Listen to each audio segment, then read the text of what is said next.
Mumba.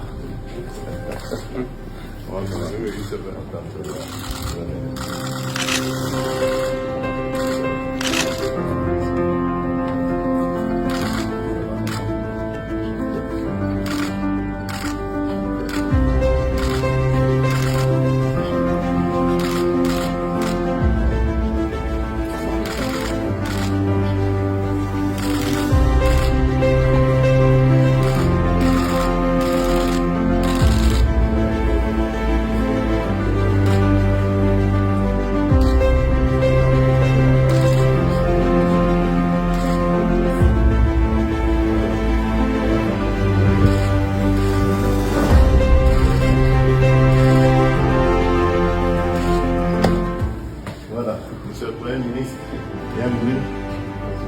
Asseyez-vous. On vous reçoit ici. Sentez-vous à l'aise, comme chez vous, donc il n'y a pas de problème. Oui, avec le président de la République, nous nous sommes entretenus sur la situation générale du pays.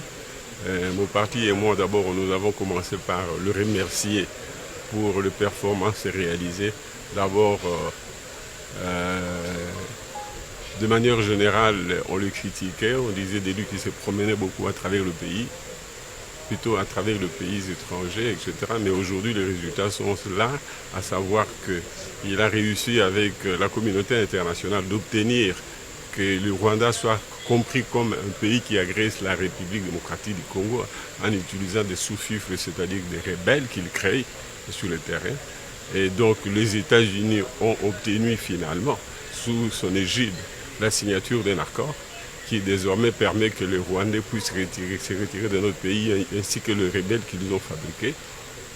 Ils ont obtenu aussi que le Congo mette à sa disposition ses ressources rares, ce qui hier était pillé par le Rwanda comme tout simplement un sous-traitant. Désormais, le Congo va l'exploiter ensemble avec le pays du monde, tous les pays du monde et principalement les États-Unis, qui est le chef de file de cette initiative-là.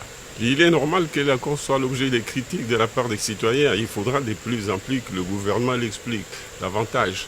Mais s'il y a des faiblesses qui s'avèrent, des vraies faiblesses, nous allons amender. Nous allons réfléchir et corriger au fur et à mesure que l'accord va être mis en œuvre. Mon dernier mot, c'est que je suis à la disposition de la République.